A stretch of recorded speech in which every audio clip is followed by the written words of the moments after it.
There's a lot of different ways to do this. One is to watch for signs, like I was talking about. In my life, if I ask for a sign, I don't get little signs. I get really, really, really big signs across 18-wheelers, driving right by me, splashing water on my car with the answer right there. Because I just trained myself to focus on it, but I've also been using my energy long enough to know that I bring into my reality what it is that will bring me my own personal answers. So the signs come meaningfully. But the signs can come in a lot of different ways. It's, you know, finding a white feather exactly when you're feeling that you've got nowhere to turn to. It's getting a phone call from someone that has a really cool movie that you should see. You see the movie and it had exactly the message in it that you needed. It's a song on the radio. Don't ask me how they do this, but I'm telling you, the people inside the radio stations do not control the airwaves. Our guides do. I don't know how they do it, but they do it. I can't tell you how many times I've gotten into the car and I don't listen to the radio. But if I'm having one of those things where I need a sign, I'll turn the radio on and I'll get the first note of the right song that I needed to hear exactly at that minute. Like I said, the people in the radio stations, they think they're controlling it, but they're really not. They have nothing to do with it.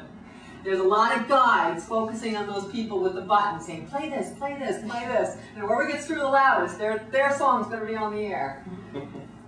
There's a lot of different ways. One thing that I find is very common is a color, a particular color.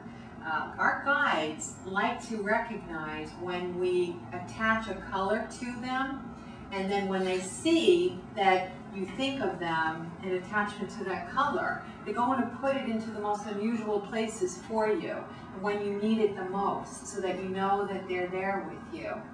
And the first step in them communicating with you is to let you know that you are never alone. That you have help, even if you feel lonely, even if you feel like you're the only person in the whole wide world that's going through an experience like you're going through right now at this moment. You are never, ever alone. They're always here to help us. And I learned that very, very quickly, but because my channels opened up so fast in my life, I went through a period of time where I'd be in the shower and I'd be like, oh my God, they're like always here, so I can hear them, they're looking at me, you know, if I spit or I fart or anything else, I know they're watching. And finally they said to me, you know what, we don't really care about the physical stuff going on, don't worry about it, we're here when you want us, we're always with you, we know what's going on with your emotions, but our conduit is the energy of love. So whenever you're feeling depleted or not connected with love, you'll definitely know we're here. And whenever you're feeling great emotions of love, you'll absolutely know we're here. So don't worry so much about them being voyeurs anymore, but they are here. And they do come through with great messages when you want to listen. Everybody has their own way of hearing or seeing or feeling or knowing. No two people have exactly the same path. I mentioned electricity as a conduit for them to communicate with us. But one of the, might even be a little bit easier than electricity, one of the other easy routes for them to communicate with us is through our dream world. And there's a good reason for that. It makes sense why they can communicate with us in our dream life. I brought in another marker for you if that works, that black one over there. Oh, try thank that. you. Let's see. I hope. Did everybody see this white streak going down the board? I tried. Okay. Yeah, I know. I tried that too before we started. On the ledge. That's Try that one. Alright. I was going to bring my own too, and I didn't. What was I doing? Oh. Can anybody see that? Yeah. Alright.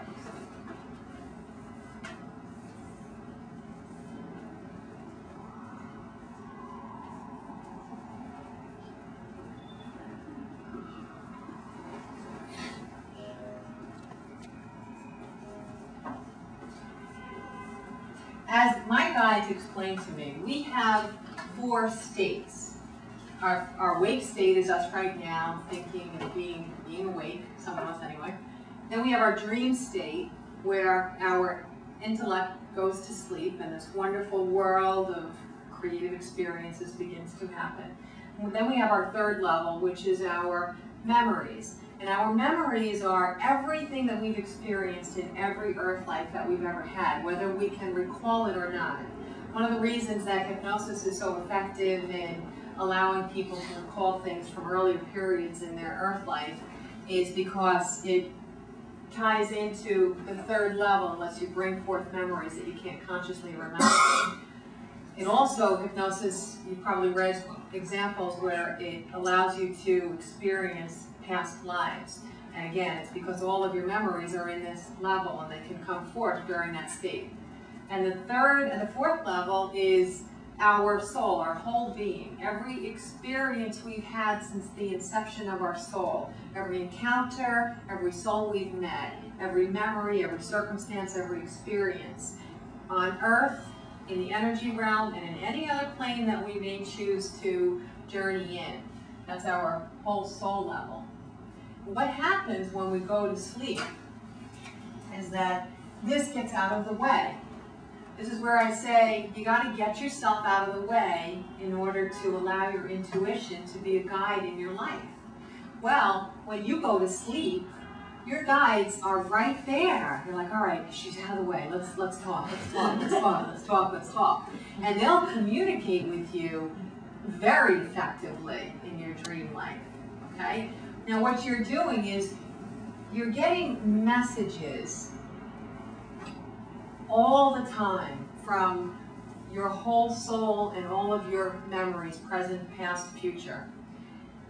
Your dream state and your wake state then interact with the messages and they interpret them.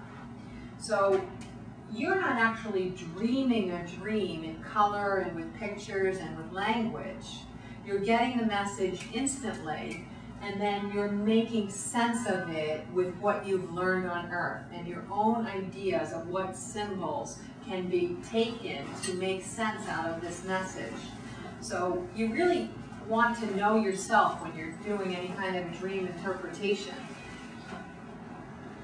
When you have an experience where you encounter a soul in a dream of someone that died, it is them communicating with you because you knew in this state that you were experiencing their soul song and you interpreted it with their physical being as you had remembered them being on Earth. That was your interpretation. So when you have a message from someone that died, it is a message from someone that died. You are experiencing them. They are communicating with you. And if you can remember it when you awaken, then you can begin to understand how some of these messages are coming forth. One of the things that I recommend is that you keep a 30-day dream log and jot down, you don't have to make a big deal out of it, just jot down little notes of things that you remember. The more you jot down, the more you recall as time goes on. Even people who say that they never ever dream find that when they begin this process of keeping a book on their nightstand and a pencil, and before they go to sleep they say, I will remember my dreams. And if that's where they focus, the minute that they wake up, even if it's the middle of the night, very shortly, they do recall their dreams. In the beginning, it doesn't seem to make a lot of sense when you look at them. When you start to look at them over a 30-day period, you start to see themes. And in that theme is a message. And inevitably, it has to do with whatever is weighing on your mind the most heavily. Because that's the benefit. It's here to help us. This is one tool on Earth that communicating between our realm and the energy realm has to guide you. Now this is a point where some people probably are thinking about some really freaky nightmares that they had, and I've had quite a few. One thing that happens when I'm in a one-on-one session with people is sometimes the client will say, I had this dream, can you interpret it for me? Well, I can't interpret it, but what happens is their guide comes in and they interpret it, and inevitably it hits right on the money to something that was going on in their life. Now, if the dream is considered to be really negative, or you wake up in a state of horror, the person I'm sitting with inevitably thinks maybe something bad is going to happen. This was really horrible. But when the guide gives me the interpretation of the dream, it's always a positive message. The reason that it came in a terrifying package is because the message has been there repeatedly and you couldn't hear it. So this is a little bit like a bucket of water on your face. You are going to remember this one and look at it because this is a time when you really need it the most. So it's an opportunity, but it is always a positive message. Your guides are always communicating with you in a positive way. You allow the process to turn into an experience where you would remember it because you want to remember the information. And it's amazing, every interpretation, and I say, well, this is what happened, this is what happened, and this is what happened. You're like, wow, I didn't see it. I didn't see it that way. And then it makes sense to them how the message came through. Does anybody have any questions right now? Yes? You say to love, to create, and to learn, there's no exceptions to that order. Why is there no exceptions to that order? Why does it have to be in that order? Can we create something and then learn something and then, love something? Why does I'm saying that it's that often, no exceptions? The purpose of life is to love, to create, and to learn. In that order, there are no exceptions. What that means is by having it in that order, she's indicating which is the most important. To love is more important than to create. To create is more important than to learn. We do, most of the time, we're doing all three at once. We're learning and creating and loving and growing in our ability to do all of those at the same time. But if you learn without creating or loving, you'll have an expansion in your vibrational energy. If you create without learning or loving, you'll have a little bit of a larger expansion. But when you grow in your ability to give or receive love, the amount of expansion that you have in your vibrational energy surpasses that which you experience if you're growing your ability to learn or to create. Okay. Any other questions at this point? All right.